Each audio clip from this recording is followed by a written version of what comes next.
Hi friends, சுற்றுமழை சுடரை சீரியலில் நீ வரப்போகிற எபிசோட்ஸ்க்கான ப்ரோமோ தான் இந்த வீடியோவில் பார்க்க போகிறோம். அடுத்தடுத்த சுவாரஸ்யங்களை தெரிஞ்சுக்க வீடியோவை ஸ்கிப் பண்ணாமல் கடைசி வரைக்கும் பாருங்கள். சுடரை அடிக்கடி ஹாஸ்பிட்டலுக்கு வர வைக்கிறது அவ்வளோ சேஃப் இல்லை. அதே நேரம் அபிக்கு மட்டும் இது தெரிஞ்சதுன்னா வெற்றி மேலே இருக்கிற கோவத்தை குழந்தை மேலே காமிச்சிடுவாங்களோ அப்படிங்கிற பயமும் அவருக்கு இருக்குது. அதனால் அவங்க அடிக்கடி பார்க்கணும் அப்படின்னா இங்கேருந்து டிஸ்சார்ஜ் ஆகி போகணும் அப்படின்னு நினைக்கிறாரு. இதை பற்றி ஓப்பனாக பேசாமல் என்னால் இங்கே இருக்க முடியல, நான் ரொம்ப டிஸ்டர்ப்டாக ஃபீல் பண்ணுறேன், வீட்டுக்கு என்னை கூட்டிகிட்டு போயிடு அப்படின்னு கருணா கிட்ட ஃபோர்ஸ் பண்ணி கேட்குறாங்க. ஆனால் அவரை பொறுத்த வரைக்கும் இன்ஃபெக்ஷன் ஆகிறதுக்கு நிறைய வாய்ப்பு இருக்குன்னு டாக்டர் சொன்னது தான் பெருசாக தெரியுது. ப்ளஸ் வெற்றியை அவ்வளோ ஒன்றும் அவர் கேர் பண்ணிக்கிறது இல்லை, சும்மா அவர் உயிரோடு இருக்கணும், தான் கூட இருக்கணும் அப்படின்னு நினைக்கிறாங்க. ஏதோ கர்ணாவுக்கு நம்ம வெற்றி கேடையும் அப்படிங்கிற மாதிரி அவருக்கு ஒரு நினைப்பு. இப்போ நம்ம வெற்றி கேட்டோம், கர்ணா டாக்டர் கிட்ட பேசுறது இல்லை. அதனால கர்ணா அங்கிருந்து போனதுக்கு அப்புறம் டாக்டர் கிட்ட புள்ளிக்குட்டி பேசுறாரு. வெற்றிக்கு ஹாஸ்பிட்டலில் இருக்கிறது ஒரு மாதிரி டிஸ்டர்ப்டாக இருக்குது அப்படின்னு சொல்கிறான். அவனை எப்போ டிஸ்சார்ஜ் பண்ணுவீங்க அப்படின்னு கேட்குறாங்க. 2-3 டேஸில் டிஸ்சார்ஜ் பண்ணிவிடுவோம் அப்படின்னு சொல்லி மிஸ்டர் கர்ணா கிட்ட சொல்லியிருந்தோமே அப்படின்னு டாக்டர் சொல்கிறாரு. கர்ணா ஏற்கனவே எங்ககிட்ட சொன்னார் தான், ஆனால் வெற்றியால் இங்கே இருக்க முடியல, இன்னும் 3 நாளெல்லாம் அவன் தாக்கு பிடிக்க மாட்டான், அதுக்கப்புறம் ட்ரீட்மெண்ட்டுக்கே ஒத்துக்க மாட்டான், இதுக்கு ஏதாவது சொல்யூஷன் இருந்தால் சொல்லுங்கள் டாக்டர் அப்படின்னு புலி அந்த மாதிரி பேசுகிறாரு. அப்போ டாக்டர் யோசிச்சுட்டு பேஷண்ட்டோட கண்டிஷனை பார்த்துட்டு தான் நாங்கள் எந்த ஒரு முடிவும் சொல்ல முடியும், 1 or 2 hours வெயிட் பண்ணுங்கள், நாங்கள் செக் பண்ணிவிட்டு சொல்கிறோம் அப்படின்றாங்க. சரி ஓகே, நான் உங்ககிட்ட இதை பற்றி பேசினதை பற்றி வெற்றிக்கிட்ட சொல்லாதீங்க, கர்ணா சொல்லி தான் டிஸ்சார்ஜ் ஆச்சு அப்படிங்கிற மாதிரி சொல்லிக்கலாம் அப்படின்றாங்க. சரி ஓகே அப்படின்ட்டு இப்போ பார்த்தீங்கன்னா நம்ம வெற்றி கிட்ட போய் புலிக்குட்டி சொல்கிறாரு, நான் இந்த மாதிரி கேட்டேன், அவங்க இந்த மாதிரி சொல்லியிருக்காங்க, கர்ணாவோட பேரையே சொல்லிட்டேன் அப்படின்றாங்க. சரி ஓகே அப்படின்னு சொல்லிட்டு இப்போ வெற்றியை செக் பண்ணுறாங்க டாக்டரு. அவர் நல்லா ஹெல்த்தியாக தான் இருக்கார், ஒரு பிரச்சனையும் இல்லை, உடம்புல பெருசாக வேறு பிரச்சனைகள் எல்லாம் இல்லை அப்படிங்கிறதுனால காயம் சீக்கிரம் ஆயிடணும், அதனால் நீங்கள் டிஸ்சார்ஜ் ஆகிக்கோங்க, பட் கண்டிப்பாக ரெகுலராக நீங்கள் செக்அப் வரணும், டெய்லி ஒன்ஸ் வந்தே ஆகணும் அப்படின்ற மாதிரி சொல்கிறாங்க. சரி ஓகே அப்படின்னு சொல்லிட்டு இவங்க டிஸ்சார்ஜ் சம்மரி வாங்கிட்டு பில்லெல்லாம் பே பண்ணிவிட்டு கிளம்புறாங்க. கர்ணா ஆச்சரியப்படுறாரு இவங்க 2 பேரும் வீட்டுக்கு போகும்போது. என்னடா நான் காலையில் தானே சொல்லிட்டு வந்தேன், ஈவினிங்கே வீட்டுக்கு வந்து சேர்ந்துட்டேன் அப்படின்னு கேட்குறாங்க.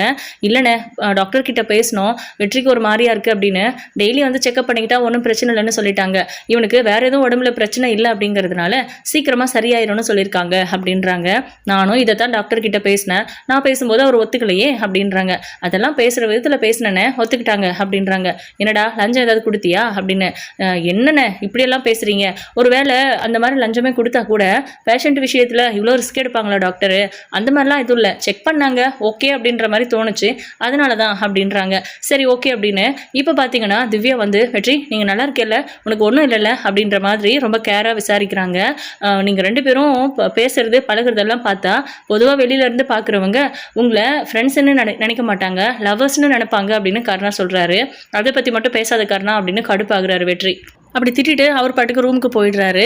இப்போது கர்ணா வந்து திவ்யா கிட்ட சொல்கிறாங்க, திவ்யா நீ எதுவும் எடுத்துக்காத, அவன் அபியை லவ் பண்ணி அந்த வாழ்க்கையில் ஃபெயிலியர் ஆச்சுல்ல, அதனால லவ்னு சொன்னாலே கடுப்பாகிறான், நீ எதுவும் தப்பாக எடுத்துக்காத அப்படின்னு. இதில் தப்பாக எடுத்துக்கிறதுக்கு என்ன இருக்குது, அப்படி நான் கோவப்படுறதா இருந்தால் உங்கள் மேலே தான் கோவப்படணும்னா அப்படின்னு சொல்கிறாங்க. என் மேலே கோவப்படுவியா, எதுக்கு அப்படின்னு கேட்குறாரு. பின்னென்ன, நாங்கள் 2 பேரும் நல்லா திக் ஃப்ரெண்ட்ஸு, சின்ன வயசுலேருந்து ஃப்ரெண்ட்ஸ்னு உங்களுக்கு தெரியாதா, இப்போ என்னமோ லவ்வர்ஸ் மாதிரி இருக்குன்னு சொல்கிறீங்க, நீங்களே இப்படி பேசினா வெளியில் யாராவது பார்த்தா என்ன நினைப்பாங்க அப்படின்றாங்க. எல்லாருக்குமே அப்படி தான் தெரியும், நீங்கள் அந்த அளவுக்கு ஒரு 2 பேரும் அஃபெக்ஷனாக இருக்கீங்க அப்படின்றாங்க. போங்கண்ணா அப்படின்னு சொல்லிட்டு திவ்யாவும் போயிடுறாங்க. உங்களுக்கு எதுக்கு இந்த வேலை, எதுக்கு இதெல்லாம் பேசுகிறீங்க அப்படின்னு நம்ம ஸ்வேதா கேட்குறாங்க. இல்லை வெற்றியோட வாழ்க்கையில் திரும்ப அபி வந்துடவே கூடாது அப்படின்னு நினைக்கிறேன், ஒருவேளை ஏற்கனவே இருந்த காதலில் அவன் திரும்பவும் அபி பக்கம் போயிடுவானோன்னு தோணுது, திவ்யாவை கல்யாணம் பண்ணி வச்சுட்டா திவ்யாவை வெற்றி நல்லா பார்த்துப்பான், நம்மளும் அவங்க 2 பேரையும் கேர் பண்ணிக்கலாம், ப்ளஸ் நம்ம கூடவே இருந்துருவான்ல வெற்றி அப்படின்றாங்க. எப்படா வெற்றி உங்ககிட்ட இருந்து பிரிஞ்சு போவான்னு நான் யோசிச்சுட்டு இருக்கேன், அவனுக்காக நீங்கள் இவ்வளோ பேசுகிறீங்க, இவ்வளோ யோசிக்கிறீங்க அப்படின்னு ஸ்வேதா கோச்சிட்டு போயிடுறாங்க. நீ என்னை கல்யாணம் பண்ணிக்கோ, நம்ம கல்யாணம் முடியட்டும், அதுக்கப்புறம் வெற்றியும் தேவையில்லை, அவனை சுற்றி இருக்கிற எதுவுமே எனக்கு தேவையில்லை அப்படிங்கிற மாதிரி கர்ணா யோசிச்சுட்டு இருக்காரு மனசுக்குள்ளே. அந்த அளவுக்கு வில்லத்தனம் அவருக்குள்ள. வெற்றி ரூமில் படுத்துட்டு இருக்கும்போது சுடர் கண்ணு முன்னாடி நிற்கிற மாதிரி அவங்களுக்கு ஃபீல் ஆகுது. எப்படா விடியும், எப்படா சுடரை போய் பார்க்க முடியும் அப்படிங்கிற மாதிரி மனசுக்குள்ளே யோசிச்சுட்டு இருக்காங்க. விடிஞ்சதும் விடியாததுமா எந்திரிச்சு ரொம்ப உடம்பு ஹெல்த்தியாக இருக்கிற மாதிரி நல்லா ட்ரெஸ் பண்ணிக்கிட்டு அதுவும் வேட்டி கட்டிக்கிறாரு. அவரால் பேண்ட்டெல்லாம் போட முடியல, அந்த கடப்பாறையால் குத்துனது அந்த காயத்தோட தாக்கம் அவரால் நல்லா டைட்டாக ட்ரெஸ் பண்ண முடியல அப்படிங்கிறது ஒன்று. ஆனாலும் சுடர் முன்னாடி காமிச்சிக்க கூடாது, நம்ம நல்லா இருக்கோம் அப்படின்னு சுடருக்கு தெரியணுங்கிறதுக்காக வெற்றி வந்து வெயிட் பண்ணிட்டு இருக்காரு. காலையில் அபி சுடரை கூட்டிகிட்டு போய் ட்ராப் பண்ணுறேன் அப்படின்னு கூட வரேன்றாங்க. இல்லாமோ நானே போய்க்குவேன் அப்படின்னு சொல்கிறாங்க. இல்லை நான் உங்க கூட வரேன் அப்படின்னு. உங்களுக்கே உடம்பு முடியல, நீங்கள் ரெஸ்ட் எடுங்க, வீட்லேயே இருங்க, நான் போய்க்கிறேன் அப்படின்னு சொல்கிறாங்க. என்ன சுடர், எப்படியும் அந்த கேப்டனை வழியில் பார்க்க முடியும், பேச முடியும், நான் கூட வந்தேன்னா பேச முடியாமல் போயிருமேன்னு யோசிக்கிறியா, அதுக்காக தான் நானே போய்க்கிறேன்னு சொல்றியா? அதான் நான் வரேன்னு சொல்றேன்ல அப்படின்றாங்க. ஏன் அம்மு இப்பெல்லாம் என்ன அதிகமா சந்தேகப்படுறீங்க? அதான் நான் அவர் கூட பேச மாட்டேன்னு சொல்லியிருக்கேன்ல அப்படின்றாங்க. அப்போ நீ அவர் கூட பேசவே இல்லையா? அவருக்கு உடம்பு சரியில்லை அப்படின்னு அவரை ஹாஸ்பிட்டலுக்கு பார்க்க போகலையா அப்படின்னு கேட்குறாங்க. உடனே திருன்னு முழிக்கிறாங்க சுடரு. சொல்லு சுடர், என்கிட்ட பதில் சொல்லு அப்படின்னு கேட்குறாங்க. அப்போ எனக்கு வேற வழி தெரியல, அவரை பார்க்கணுன்னு எனக்கு தோணுச்சு, அதனால தான் போயிட்டு வந்தேன். நானும் தருணும் தான் போயிருந்தோம் அப்படின்னு. அப்போ நீ 2 நாள் அவரை பார்க்க போயிருக்க, 2 நாளும் கிளாஸ் கட் பண்ணியிருக்க அப்படி தானே அப்படின்னு கேட்குறாங்க. அம்மு இது யார் உங்ககிட்ட சொன்னது அப்படின்றாங்க. தருண் தான் சொன்னான் அப்படின்னு கோவமாக சொல்கிறாங்க. தருண் சொன்னானா அப்படின்னு. என்ன அவன்கிட்ட போய் எதுக்குடா சொன்னேன்னு சண்டை பிடிக்க போறியா? பிச்சிடுவேன் அப்படின்னு சொல்லி திட்டுறாங்க. இல்லை அம்மு, நான் அப்படியெல்லாம் செய்ய மாட்டேன், நானே உங்ககிட்ட சொல்லியிருப்பேன், நீங்கள் கோவப்படுவீங்க, உங்களுக்கு ஏற்கனவே உடம்பு முடியாமல் இருக்குங்கிறதுனால தான் நான் சொல்லாமல் விட்டேன் அப்படின்றாங்க. சுடர், என்கிட்ட பொய் சொல்கிறதுக்கு தினசா காரணத்தை யோசிக்கிறியா நீ அப்படின்னு கோவப்படுறாங்க. இல்லாமோ நிஜமாதான், நீங்கள் உடம்பு முடியாமல் ஹாஸ்பிட்டலில் இருந்தப்போ நான் ரொம்ப சோகமாக இருந்தேன். மாமா அப்பப்போ வீட்டுக்கு வருவார், எனக்கு ட்ரெஸ்ஸு மாற்று துணி எடுத்துகிட்டு வர்றதுக்கு, மெடிசன் வாங்குறதுக்கு, அந்த மாதிரி அடிக்கடி வெளியில் போயிடுவார். நான் தனியாக இருப்பேன், எனக்கு ரொம்ப கஷ்டமாக இருக்கும், உங்களுக்கு எப்படா சரியாகும் அப்படின்னும் யார்கிட்ட கேட்குறதுன்னு தெரியாமல் தவிச்சு போயிருந்தேன். அப்போ கேப்டன் தான் எனக்கு வந்து தைரியம் சொன்னார், உன் அம்மு சீக்கிரமாக சரியாயிருவாங்க, எதுவுமே ஆகாது, அவங்களுக்கு உடம்பு சீக்கிரம் சரியாகி வெளியே வந்துடுவாங்க அப்படின்னு எனக்கு எவ்வளோ ஆறுதல் சொன்னார். அவர் சொன்ன மாதிரி நீங்களும் சரியாகி வந்துட்டீங்கன்னு. அவர் சொல்லலைனாலும் நான் சரியாகி தான் வந்திருப்பேன் அப்படின்றாங்க. அது தெரியும், ஆனால் அந்த நேரத்தில் அவர் தானே எனக்கு ஆறுதலாக இருந்தார், அவருக்கு உடம்பு முடியலன்னு தெரிஞ்சு நான் எப்படி போய் பார்க்காம இருக்க முடியும் அப்படின்னு. பெரிய மனுஷி மாதிரி பேசாத சுடர், நான் தான் அவர் கூட பேசாதன்னு சொல்லியிருக்கேன்ல, அவரை பற்றி தெரிஞ்சா நீ பேசவே மாட்டேன், அவர் யார் தெரியுமா அப்படின்றாங்க. யார் அம்மு அப்படின்னு சுடர் கேட்குறாங்க. அபி வந்து உணர்ச்சி வசப்பட வேண்டாம் அப்படின்னு கண்ட்ரோல் பண்ணிக்கிட்டு, யாரை வேணா இருக்கட்டும், பேசாதன்னு சொன்னால் கேட்க மாட்டியா? அப்போது உனக்கு அந்த கேப்டன் தான் முக்கியம் இல்லை? இத்தனை வருஷமா உன் கூடவே இருந்து உனக்காகவே வாழ்ந்துட்டு இருக்கிற இந்த அபி உனக்கு முக்கியம் இல்லை, அந்த கேப்டன் மேலே இருக்கிற அன்பு இந்த அபி மேலே இல்லை அப்படி தானே? நான் சொல்கிறத கூட கேட்காம அவர் தான் வேணும், அவரை பார்க்க போவேன் அப்படின்னு சொல்லி போகிறேன்னா அப்போ நான் எதுக்கு உனக்காக எதுக்கு நான் யோசித்து பரோலில் வெளியே வரணும்னு நினைக்கிறது? இல்லை நிரந்தரமாக நான் எந்த தப்பும் பண்ணலைன்னு ப்ரூவ் பண்ணி வெளியே வரணும்னு நினைக்கிறது? நான் ஜெயிலே இருந்துக்கிறேன், எனக்கு எந்த பிரச்சனையும் இல்லை, நான் திரும்பவும் ஜெயிலுக்கு போகிறேன், என்னோட பரோல் வேண்டான்னு நான் மனு கொடுக்குறேன் அப்படிங்கிற மாதிரிலாம் சொல்கிறாங்க. உடனே சுடர் இருந்துட்டு அக் பண்ணி அழ ஆரம்பிச்சிடுறாங்க. வேண்டாமோ அப்படி மட்டும் பண்ணிடாதீங்க, நீங்கள் நல்லா இருக்கணும், நீங்கள் சந்தோஷமாக இருக்கணும், நான் வெளியே வந்து கொஞ்ச நாள்லையே இந்த வாழ்க்கை நல்லா இருக்கு, அம்மாவுக்கும் இது கிடைக்கணும் அப்படின்னு ஆசைப்பட்டிருக்கேன், அது கிடைக்கணும்னு தான் நான் இப்போவும் ஆசைப்படுறேன். அன்னைக்கு பூச்சாண்டிங்க கிட்ட இருந்து உங்களை அவர் தான் காப்பாற்றினாரு, அந்த இடத்துல இருந்து தான் அவர் மேலே நான் அதிகமாக பாசம் காட்ட ஆரம்பிச்சிட்டேன் அப்படின்லாம் சுடர் சொல்கிறாங்க. இதை கேட்கும்போது நம்ம அபிக்கு ஒரு மாதிரி கஷ்டமாக இருக்குது, இவகிட்ட எப்படி சொல்லி புரிய வைக்கிறது, அவன் ஏன் இந்த மாதிரி சுடர்கிட்ட அன்பாக இருக்கான்னு தெரியல, என்ன நடக்குது நம்மளை சுற்றினும் தெரியல, ஒருவேளை அவனுக்கு உண்மை தெரிஞ்சிருக்குமா, அவன் குழந்தைங்கிறதுனால தான் அவன் உரிமை கொண்டாடுறானா, அதனால தான் அந்த குழந்தைகிட்ட அன்பா இருக்கானா அப்படிங்கிற மாதிரிலாம் பேசாமல் அவன்கிட்டே கேட்டுற வேண்டியது தான் அப்படின்னு அபி யோசிச்சுட்டு இருக்காங்க. சரி சுடர், நான் இப்போ உன் கூட வரல, ஆனால் நான் உன்னை நம்புறேன், அந்த நம்பிக்கையை மட்டும் கெடுத்துறாத, இனிமே அவர் கூட பேசாத, அவ்வளவுதான், மேற்படி அவர் கூட நீ எப்போ பேசணுங்கிறத நான் சொல்கிறேன் அப்படின்றாங்க. சரிங்க அம்மோ அப்படின்னு சொல்லிட்டு சுடர் ஸ்கூலுக்கு கிளம்புறாங்க. நீங்கள் ரெஸ்ட் எடுங்க அம்மோ அப்படின்னு மறுபடியும் சொல்லிட்டு போகிறாங்க. என் தங்கம் என் மேலே எவ்வளோ பாசமாக இருக்கிறா, நான் அவளை போய் இவ்வளோ பெரிய கேள்வி கேட்டுட்டேனே அப்படின்னு ரொம்ப வருத்தப்பட்டுட்டு இருக்காங்க அபி. சுடர் கண் கலங்கிக்கிட்டே போனாங்க. ரோட்டில் அழுதுட்டு போக வேண்டாம் அப்படின்னு கொஞ்சம் ரிலாக்ஸ் ஆகி போனால் அங்கே வெற்றியும் நம்ம புலிக்குட்டியும் நின்றுட்டு இருக்காங்க. அவங்கள பார்த்த உடனே அவ்வளோ சந்தோஷமா இருக்கு, அவருக்கு சரியாயிடுச்சு அப்படின்னு. ஆனாலும் அவர் கூட பேசக்கூடாதுன்னு அபி சொன்னது ஞாபகம் வந்து அப்படியே கிராஸ் பண்ணி போகிறாங்க. கொஞ்சம் தூரம் போனதுக்கப்புறம் அவங்களுக்கு ஏதோ ஞாபகம் வந்து திரும்பி பார்க்குறாங்க. அவங்கள திரும்பி பார்க்குறாங்க அப்படின்னு சொல்லிட்டு வெற்றியும் சந்தோஷமாக பார்க்குறாரு. அதாவது பேசாமல் கிராஸ் பண்ணி போகிறா, இப்போ பேசணும்னு சொல்லி திரும்பி நிற்கிறா அப்படிங்கிற மாதிரி. ஆனால் அவருக்கு ஒரு மாதிரி குழப்பமாக இருக்குது. இப்போ சுடர் பக்கத்தில் போயிட்டு, புலி அங்கிள், கேப்டனுக்கு உடம்பு சரியாயிருச்சா, டிஸ்சார்ஜ் பண்ணிட்டாங்க அப்படின்னா கண்டிப்பாக அவருக்கு சரியாக இருக்கும், கண்டிப்பாக ரெகுலராக ஹாஸ்பிட்டலுக்கு செக்கப் வர சொல்லியிருப்பாங்க, கரெக்டாக கூட்டிகிட்டு போங்க, அவரை நல்லா பார்த்துக்கோங்க அப்படின்ட்டு நான் போகிறேன், ஸ்கூலுக்கு டைம் ஆச்சுன்றாங்க. சுடர் என்கிட்ட பேச மாட்டியா அப்படின்னு வெற்றி கூப்பிடுறாரு. நடந்துகிட்டே இருக்காங்க. சுடர் உன்னை தான் கூப்பிடுறேன், கேப்டன் கூப்பிடுறேன் அப்படின்னு சொல்லிட்டு ஒரு மாதிரி எமோஷ்னலாக ஃபீல் ஆகுறாரு அவர். அதனால சுடர் மறுபடியும் திரும்பி வந்து, புலி அங்கிள், நான் உங்ககிட்ட பேசுறதுல எந்த தடையும் கிடையாது, ஆனால் இதுவே அம்மாவுக்கு தெரிஞ்சால் அவர் கூடவும் பேசக்கூடாதுன்னு சொல்லிடுவாங்க, அதனால தான் நான் உங்ககிட்ட இந்த விஷயத்த கடைசியாக சொல்கிறேன், இனிமே நான் உங்கள் கூடவும் பேச மாட்டேன், கேப்டன் கூட பேசக்கூடாதுன்னு என் அம்மா சொன்னதுக்கு அப்புறமும் நான் பேசினேன்னா அவங்க கோச்சிப்பாங்க, அவங்க ஏற்கனவே உடம்பு முடியாதவங்க, அவங்களுக்காக என்னால் பெருசாக எதுவும் பண்ண முடியல, நான் சின்ன பொண்ணுங்கிறதுனால அட்லீஸ்ட் அவங்க சொல்கிற பேச்சை கேட்டாச்சு அவங்கள கஷ்டப்படுத்தாமல் இருக்கேன், தயவு செஞ்சு என்னை மன்னிச்சிடுங்க, என்னால் இனிமேல் கேப்டன் கூட பேச முடியாது, அவர்கிட்ட சொல்லிடுங்க அப்படின்னு சொல்லி சுடர் அவங்க பாட்டுக்கு நடக்க ஆரம்பிச்சிடுறாங்க. வெற்றிக்கெல்லாம் அவ்வளோ கோவம், எவ்வளோ தைரியம் இருந்தால் இவ இப்படி சொல்லி வச்சிருப்பா, எனக்கு இன்னும் சுடர் என் குழந்தைன்னு தெரியாதுன்னு நினச்சிட்டு இருக்கா அப்படின்லாம் கடுப்பாக இருக்காங்க. அபிகிட்ட பேசலாம் அப்படின்றதுக்காக சண்முகம் வீட்டுக்கிட்ட போயிட்டே இருக்கும்போது அபியும் வெற்றிக்கிட்ட பேசணுங்கிறதுக்காக வெளியே வந்தாங்க. 2 பேரும் மீட் பண்ணிக்கிற மாதிரி ஆயிடுச்சு. நான் உங்ககிட்ட கொஞ்சம் பேசணும் அப்படின்றாங்க நம்ம வெற்றி. நானும் தான் பேசணும், அதுக்காக தான் வந்தேன் அப்படின்றாங்க. சரி ஓகே அப்படின்னு 2 பேரும் பார்க்கில் மீட் பண்ணி பேசுகிறாங்க. அப்போது என்ன பேசணும் அப்படின்னு அபி கேட்குறாங்க. முதல்ல நீ என்ன பேசணும்னு கேளு அப்படின்றாங்க. அப்போது அபி இருந்துட்டு எதுக்கு சுடரை ஃபாலோ பண்ணுற, அவள் உன் கூட பேச முடியாதுன்னு சொன்னாலும் அவள் கூட பேச சொல்லி டார்ச்சர் பண்ணுறேன். எங்கள் வீட்டு பிள்ளைங்களோட உனக்கு என்ன பேச்சு, மரியாதையாக இனிமேல் பேசாமல் இரு, அவளை ஃபாலோ பண்ணாத, அவளை இனிமேல் நீ பார்க்கக்கூடாது அப்படின்றாங்க. நான் ஏன் அவளை பார்க்கக்கூடாது, அதில் உனக்கு என்ன பிரச்சனை, அவள் என்னவும் பொண்ணா அப்படின்னு கேட்குறாங்க. அபி இருந்துட்டு அமைதியாகவே இருக்காங்க. இனிமே நீ அவ கூட பேசக்கூடாது, அவ்வளவுதான். என் அண்ணனுக்கு தெரிஞ்சதுன்னா தேவையில்லாமல் பிரச்சனை தான் வரும், அப்புறம் எல்லா விஷயங்களும் வெளியே வர வேண்டியிருக்கும் அப்படின்றாங்க. எதை பற்றி சொல்கிற அப்படின்னு வெற்றி கேட்குறாரு. நான் அதெல்லாம் சொல்ல விரும்பல உங்ககிட்ட, நான் சொல்ல வேண்டியதாக சொல்லிட்டேன். அதுக்கு மேலே நீ பிரச்சனையை பார்க்கணும் சந்திக்கணும்னு நினச்சின்னா தாராளமாக பார்த்துக்கோ. நான் என் அண்ணனோட ஃபேமிலின்னு எல்லாருமே எங்கேயாவது கிளம்பி போயிடுறோம் அப்படின்னு சொல்லிட்டு இருக்காங்க. அது எப்படி நீ போயிடுவே அப்படின்னு கேட்குறாங்க. ஏன் நான் போகிறதுல உனக்கு என்ன பிரச்சனை, ஜெயிலில் இருந்தால் தான் நீ ஒத்துக்குவியா, வேறு ஏதாவது ஒரு ஊரில் நான் நிம்மதியாக இருந்தால் உனக்கு பிடிக்காதா அப்படின்னு. பரோலில் வந்திருக்க, டெய்லி கையெழுத்து போகிறதுக்கு இந்த ஊருக்கு வரணும்ல, வெளியூருக்கெல்லாம் போகக்கூடாதுல்ல அப்படின்றாங்க. உன் கண்ணில் படாத ஏதாவது ஒரு ஏரியாவில் நான் ஸ்டே பண்ணுறேன், இல்லை வேறு ஸ்கூலுக்கு பிள்ளைங்களை மாற்றுறேன், உன்னால் எப்படி கண்டுபிடிக்க முடியும் அப்படின்னு கேட்குறாங்க. இங்கே பாரு, நான் உங்ககிட்ட நேரடியாகவே கேட்குறேன், சுடர் ஏன் என் கூட பேசக்கூடாதுன்னு அவளை மிரட்டி வச்சிருக்கேன் அப்படின்றாங்க. அப்போது சுடரை நீ மீட் பண்ணியிருக்க அப்படி தானே அப்படின்றாங்க. காலையில் அவள் ஸ்கூலுக்கு போகும்போது அவள் கூட பேசுறதுக்காக நின்றுட்டு இருந்தேன், ஹாஸ்பிட்டலில் என்னை வந்து பார்த்தா, அது தெரியுமா உனக்கு அப்படின்னு. எல்லாமே தெரியும் அப்படின்னு சொல்கிறாங்க. அப்புறம் ஏன் அவளை என் கூட பேச வேண்டாம்னு சொல்கிற, அவள் என் மேலே எவ்வளோ பாசமாக இருக்கான்னு தெரியுதுல்ல அப்படின்றாங்க. நான் தான் தடுப்பேன் அப்படின்றாங்க. அதான் நீ ஏன் தடுக்கணும் அப்படின்னு வெற்றி கேட்குறாரு. ஆமாம், நான் அவள் உன் கூட பேசக்கூடாதுன்னு சொல்லி வச்சுருக்கேன், அவள் இனி பேசவும் மாட்டா அப்படின்னு சொல்கிறாங்க அபி. அதுதான் கேட்குறேன், என் பொண்ணை என் கூட பேச வேண்டாம்னு சொல்கிறதுக்கு நீ யாரடி அப்படின்னு கேட்குறாங்க. உடனே அபி ஷாக் ஆகிடுறாங்க. என்னது அப்படின்ட்டு ஒரு மாதிரி அதிர்ச்சியான கேள்வி கேட்குறாங்க. ஆமாம், அவன் என் பொண்ணுன்னு எனக்கு தெரியும் அப்படின்னு சொல்கிறாங்க.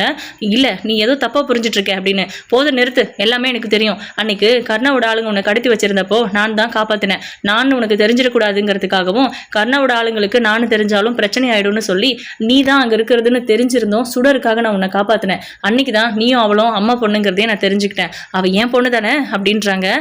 அபி வந்து வேறு வழியே இல்லை, அங்கே இல்லைன்னு சொல்ல முடியாது, குழந்தையோட பிறப்பையை அசிங்கப்படுத்தின மாதிரி ஆயிருங்கிறதுனால ஆமாம் அப்படின்னு தலையாடுறாங்க. ஆனால் அவளுக்கும் உனக்கும் எந்த சம்மந்தமும் இருக்கக்கூடாது, அவள் உன் பொண்ணாவே இருந்தாலும் என் கூட இருந்தால் தான் அவள் சந்தோஷமாக இருப்பா, அவள் நிம்மதியாக இருப்பா. அவள் என் பொண்ணு அப்படிங்கிற விஷயம் மட்டும் கர்ணாவுக்கு தெரிஞ்சதுன்னா அவ்வளவுதான், அவள் உயிருக்கே ஆபத்து, தெரியும்ல அப்படின்றாங்க. அதெல்லாம் நான் பார்த்துக்கிறேன், அவள் என் பொண்ணுங்கிறது இது இப்போ வரைக்கும் அவகிட்ட நான் சொல்லலை, எனக்கு தெரிஞ்சு ரொம்ப நாள் ஆச்சு அப்படின்றாங்க. சரி அப்படியே இருக்கட்டும், ஆனால் அவள் கூட நீ பேசக்கூடாது அப்படின்னு சொல்கிறாங்க. ஏன் பேசக்கூடாது, என் பொண்ணு கூட நான் பேசுவேன், நான் அவள் கூட பேசியே ஆகணும், இல்லாட்டினா நேராக இப்போவே போய் சொல்கிறேன், அவள் என் பொண்ணுன்னு நான் சொல்கிறேன் அப்படின்றாங்க. நீ அப்படி சொன்னால் உன்னை ஃபஸ்ட்டு தூக்கி எறிஞ்சிருவா, இப்போ கேப்டன் உருகிறாள்ல, அந்த விஷயத்தையே அப்படியே தூக்கி போட்டுருவா, பரவாயில்லையா அப்படின்றாங்க.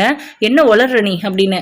ஏன் உனக்கு தெரியாதா, உன்னை பற்றி நான் அவகிட்ட என்ன சொல்லி வச்சிருப்பேன்னு, உன்னோட உண்மையான குணத்தை பற்றி அவள் நல்லா தெரிஞ்சு வச்சிருக்கா, ஆனால் நீ அவளோட அப்பான்னு தெரியல, கேப்டனாக தான் உன்னை அவளுக்கு பிடிச்சிருக்கு அப்படின்னு சொல்கிறாங்க. ப்ளீஸ் அபி, இந்த உலகத்தில் எனக்குன்னு யாருமே கிடையாது, என் கண்ணீரை துடைக்கிறதுக்கு எனக்கு ஏதாவது ஒன்றுன்னா துடிச்சு போகிறதுக்கு அவள் ஒருத்தி தான் இருக்கா, என் வாழ்க்கையில் எதுவுமே நல்லது நடந்ததில்லை, அவளை என் வாழ்க்கையோட பொக்கிஷமாக பார்க்குறேன், தயவு செஞ்சு அவள் கூட பேசாதன்னு சொல்லாத, நான் தான் அவளோட அப்பான்னு சொல்லிடாத அப்படின்றாங்க. அப்போது அவளோட அப்பா நீதான்னு நீ சொல்லலையா, சொல்லவும் மாட்டியா அப்படின்னு கேட்குறாங்க. நான் அப்படி சொன்னால் அவள் என்னை வெறுத்துருவா, நான் அவளுக்கு ஒரு நல்ல அப்பாங்கிறத ப்ரூவ் பண்ணுற வரைக்கும் அவகிட்ட சொல்ல மாட்டேன் அப்படின்றாங்க. அது ரொம்ப கஷ்டம், அப்போ நீ தாராளமாக பேசிக்கோ அப்படின்றாங்க. என்ன சொல்கிற அப்படின்னு. ஆமாம், நானே தான் சொல்கிறேன், இனிமே நீ அவ கூட பேசு, ஆனால் எந்த சூழ்நிலையிலையும் என் பர்மிஷன் இல்லாமல் அவள் உன்னோட பொண்ணு அப்படிங்கிற விஷயத்த அவகிட்ட நீ சொல்லக்கூடாது, அவகிட்டன்னு இல்லை யாருக்கிட்டையுமே அதை பற்றி பேசக்கூடாது. இதுக்கு நீ சம்மதிச்சேன்னா அவள் கூட நீ பேசுறதுக்கு நானும் சம்மதம் சொல்கிறேன் அப்படின்றாங்க. நிஜமாவா அப்படின்னு வெற்றி கேட்குறாரு. நிஜமாக தான் சொல்கிறேன், நீ பேசு, ஆனால் நீ தான் அவளோட அப்பாங்கிறது அவளுக்கு தெரியவே கூடாது, அப்படி தெரிஞ்சதுன்னா நான் கண்டிப்பாக அடுத்த நிமிஷமே நான் அவளை கூட்டிகிட்டு போயிடுவேன் அப்படின்றாங்க. அதனால் எந்த பிரச்சனை வந்தாலும் நான் பார்த்துப்பேன் அப்படின்னும் சொல்லிட்டு இருக்காங்க. இதை கேட்டு வெற்றி இருந்துட்டு, நீ தானே சொன்ன நான் தான் அவளோட அப்பான்னு தெரிஞ்சா அவள் என்னை வெறுத்துருவான்னு, அப்புறம் என்ன உனக்கு சொல்கிறதில்ல அப்படின்னு. இத்தனை நாள் அவள் உன் கூட அவ்வளோ அன்பாக இருந்திருக்கா, கண்டிப்பாக அந்த அன்பு அவ்வளோ சாதாரணமானது இல்லை, சும்மாவா சொல்லுவாங்க தான் ஆடாட்டினாலும் தசையாடும்னு, அந்த மாதிரி அவளுக்கு மேலே அவளுக்கே தெரியாமல் அப்பா பாசம் வந்துடுச்சு. பட் அது அவள் உணரல, அப்படி உணரும் போது அவளோட அப்பா நீ தான் அப்படின்னு தெரிஞ்சா கண்டிப்பாக உன்னை அவளால் தூக்கி எறியவும் முடியாது, அதே மாதிரி உன் கூட பழைய மாதிரி பேசவும் முடியாது. அந்த வேதனையை இந்த வயசுலேயே அந்த குழந்தைக்கு கொடுக்கறதுல எனக்கு எந்த விருப்பமும் இல்லை இல்லை. நீ சொன்ன மாதிரி நீ ரொம்ப நல்லவன், நீ ரொம்ப நல்ல அப்பா, நல்ல புருஷன் அப்படின்னு ப்ரூவ் பண்ணிட்டு அதுக்கப்புறம் வேணும்னா அவகிட்ட நீ தான் அப்பான்னு சொல்லு, அது வரைக்கும் சொல்லக்கூடாது, சத்தியம் பண்ணு அப்படின்றாங்க. வெற்றியும் சுடர் கூட பேசுறதுக்கு அபி ஒத்துக்கிட்டாலே போதும். சுடர் வந்து வெற்றி கூட பேசணும் அப்படின்னா அதுக்கு அபிதான் மனசு வைக்கணும். அபி நோ சொல்லிட்டா அவங்க கண்டிப்பா பேச மாட்டாங்க அப்படின்லாம் தெரிஞ்சதுனால வெற்றியும் ஓகே சொல்றாரு இந்த டீலுக்கு. அடுத்ததாக பார்த்தீங்கன்னா நம்ம அபி ஸ்கூல்லேருந்து சுடரை கூப்பிட்டுட்டு வர்றதுக்காக போயிருக்காங்க. அவங்க வெளியே வரும்போது நம்ம அபியை பார்த்தோன்னே ஓடி வந்து ஹக் பண்ணிக்கிறாங்க. என்னமோ நான் தான் ஸ்கூல்லேருந்து வந்துப்பேன், நான் தனியாக போயிட்டு வந்துடுறேன்னு சொன்னேன்ல, ஏன் இவ்வளோ தூரம் நடந்து வந்தீங்க, உங்களுக்கு கஷ்டமா இல்லையா அப்படின்னு கேட்குறாங்க. அதெல்லாம் பார்த்து ஆகுமா சுடர், நான் உன்னை கூட்டிகிட்டு போகிறதுக்காக தான் வந்தேன், காலையில் வேறு என் தங்கத்தை நான் நிறைய திட்டேன் அதான் அப்படின்றாங்க. நான் அதெல்லாம் மறந்துட்டேன் அம்மோ அப்படின்னு சொல்கிறாங்க. ஏன் அம்மோ, நான் மறுபடியும் கேப்டன் கூட பேசுகிறவேணும்னு தானே என்னை ஃபாலோ பண்ணிட்டு வந்தீங்க, நான் புலி அங்கிள் கிட்ட சொல்லிட்டேன், இனிமேல் நான் உங்க கூட பேச மாட்டேன், என் அம்மா உங்க கூட பேசக்கூடாதுன்னு சொல்லியிருக்காங்க, என் கூட பேச ட்ரை பண்ணாதீங்கன்னு. இனிமேல் அவங்க என் கூட பேச மாட்டாங்க, அவங்க எங்கேயோ ஒரு இடத்துல நல்லா இருந்தா போதும், அது மட்டும் நான் மகேஷ் மூலமா கேட்டு தெரிஞ்சுக்கிறேன், அதெல்லாம் உங்களுக்கு ஓகே தான் அம்மோ அப்படின்னு கேட்குறாங்க. அபி அமைதியாவே இருக்காங்க. சுடர், இனிமே நீ கேப்டன் கூட பேசலாம் அப்படின்னு சொல்றாங்க. என்ன சொல்றீங்க அம்மோ அப்படின்னு. ஆமா சுடர், இனிமே நீ கேப்டன் கூட பேசலாம், ஆனால் கேப்டன் கிட்டேயோ இல்லை கேப்டன் கூட இருக்கிறவங்க, அவங்களுக்கு தெரிஞ்சவங்க, அவங்க குடும்பத்தில் இருக்கிறவங்க, இல்லை உன்னோட ஸ்கூலுன்னு எங்கேயுமே நான் தான் உன்னோட அம்மா அப்படிங்கிறத மட்டும் சொல்லக்கூடாது, நான் உன்னோட அம்மு ஃப்ரெண்ட் அப்படின்னு ஃபஸ்ட்டில் சொன்னேன்ல, அதுவே மெயின்டைன் பண்ணணும், இதில் உனக்கு பிரச்சனை இல்லைல்ல, சம்மதமா அப்படின்னு கேட்குறாங்க. கேப்டனுக்கு மட்டும் தெரியுமே நீங்கள் தான் என் அம்மான்னு அப்படின்றாங்க. தெரியட்டும் பரவாயில்ல, அவர்கிட்ட நீ சொல்லிடு, யார்கிட்டையும் சொல்ல வேண்டான்னு அப்படின்றாங்க. சரிங்க அம்மோ. ஆமாம், அவரை நான் எப்படின்னு கூப்பிடுறது, கேப்டன் அங்கிள்னு கூப்பிடவா, வெற்றி அங்கிள்னு கூப்பிடவா அப்படின்னு கேட்குறாங்க. அப்பாவை போய் எப்படி அங்கிள்னு கூப்பிட சொல்கிறது அப்படின்னு அபி யோசிச்சுட்டு இருக்காங்க. இத்தனை நாளாக நீ எப்படி கூப்பிடுவேன் அப்படின்னு கேட்குறாங்க. நான் கேப்டன்னு கூப்பிடுவேன் அப்படின்னு. அப்படியே கூப்பிட்டுக்கோ, நல்லா தான் இருக்குது அப்படின்னு சொல்கிறாங்க. ஓகே அம்மு, தேங்க்யூ அம்மோ அப்படின்னு சொல்லி கட்டி பிடிச்சி அவ்வளோ சந்தோஷப்படுறாங்க நம்ம சுடர். அந்த நேரம் பார்த்து புலியும் நம்ம வெற்றியும் சுடரை பார்க்கறதுக்காக ஒரு மரத்தடியில் வழக்கம் போல் வெயிட் பண்ணுற இடத்துல இருந்தாங்க. சுடரை பார்த்துட்டு பேசுறதுக்காக வராங்க. அபி வந்து ஒரு மாதிரி நர்வஸ் ஆகுறாங்க. சுடர் பயப்படுறாங்க. அம்மு சொன்னது உண்மையா இல்லை டெஸ்ட் பண்ணுறாங்களா அப்படிங்கிற மாதிரி.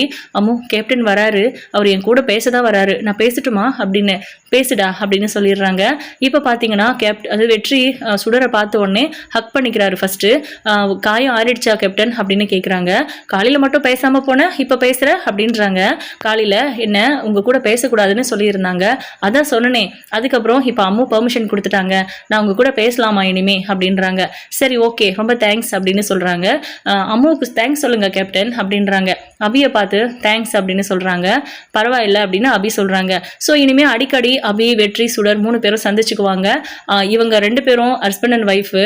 சுடர் அவங்களோட குழந்தைங்கிறதெல்லாம் நம்ம சுடருக்கு தெரியாமையும், அதே மாதிரி வெற்றியும் இதை மெயின்டைன் பண்ணிக்கிட்டு குழந்தைகிட்ட நல்ல விதமாக பேசி பழகிக்கிட்டு இருக்க போகிறாரு. இனிமேல் சுடர் நம்ம கூட பேசக்கூடாதுன்னு அபி சொல்ல மாட்டான்னு வெற்றி சந்தோஷப்பட்டாலும், இவங்க 3 பேரும் ஒன்றா ஜாலியாக நின்று பேசிட்டு இருக்கிறத நம்ம கர்ணா பார்த்துடுறாரு. அந்த வழியாக காரில் போகும்போது பார்த்துட்டு காரை நிறுத்திட்டு ஓரமாக இறங்கி, நிஜமாவே நம்ம கண்ணில் பார்க்கறது உண்மைதானா, அபியும் வெற்றியும் தான் நின்று பேசிட்டு இருக்காங்களா, என்ன சுடர் வந்து அபி கூட இருக்காளா, என்ன நடக்குதுங்க, அப்போ அந்த சுடர் யாரு அப்படின்னு கர்ணாவுக்கு டவுட் வந்துடுச்சு. அதுக்கப்புறம் கார் எடுத்துட்டு கிளம்பிடுறாரு, நேரடியாக கேட்க வேண்டாம் அப்படின்ட்டு. இப்போ நம்ம வெற்றியும் சுடர்கிட்டையும் அபிகிட்டையும் பேசிட்டு அவங்க போயிடுறாங்க வீட்டுக்கு. வீட்டுக்கு போகும்போது கர்ணா வெற்றியை தனியாக பேசணும் அப்படின்னு அவங்க டெரஸ்க்கு கூப்பிட்டு போகிறாங்க. என்ன கர்ணா, ஏதோ பேசணும்னு கூப்பிட்ட அப்படின்னு. சொல்லு கர்ணா, நானே ரொம்ப கஷ்டப்பட்டு மேலே ஏறி வந்திருக்கேன், உனக்கு பேசுறதுக்கு கார்டனில் எங்கேயும் இடம் கிடைக்கலையா, மேலே வரைக்கும் வர சொல்லணுமா, எவ்வளோ கஷ்டமாக இருக்குது தெரியுமா அப்படின்றாங்க. கொஞ்ச நேரத்துக்கு முன்னாடி ஒரு பொம்பளை கூடயும் ஒரு குழந்தை கூடயும் பேசிட்டு இருந்தேன், அவங்க யாருடா அப்படின்னு கேட்குறாங்க. கர்ணா அப்படின்னு சொல்லிட்டு வெற்றி ஷாக் ஆகுறாரு. நான் நேரில் பார்த்துட்டேன், அவங்க யாரு அப்படின்னு கேட்குறாங்க. அது வந்து அப்படின்னு சொல்லிட்டு சமாளிக்க பார்க்குறாங்க. அபி தெரியும், அந்த குழந்தை யாரு அப்படின்னு. சுடர், உனக்கு தெரியாதா அப்படின்றாங்க. சுடரும் தெரியும், அபியும் தெரியும், நீயும் தெரியும், ஆனா உங்க 3 பேருக்கும் என்ன சம்பந்தம்னு கேட்குறேன். அபி பரோல்ல வந்திருக்கா, அவ உன்னோட பொண்டாட்டி, எக்ஸ் பொண்டாட்டி, அவ இனிமே உன் லைஃப்ல இல்லைன்னு நீ முடிவு பண்ணிட்ட, ஆனா அவ உன் கூட நின்றுட்டு இருக்கா, உன் கூட அந்த சுடர் இருக்கா, அப்ப என்ன நடக்குது, சுடருக்கும் அபிக்கும் என்ன சம்பந்தம், எப்படி நீங்க 3 பேரும் ஒரே காம்போல இருக்கீங்க அப்படின்னு கேட்குறாங்க. இப்ப வெற்றி என்ன சொல்லி சமாளிக்க போறாரு அப்படிங்கிறத வெயிட் பண்ணி பார்க்கலாம். உங்களோட கருத்துக்களை கமெண்ட் பாக்ஸ்ல மறக்காம சொல்லுங்க. தேங்க்யூ.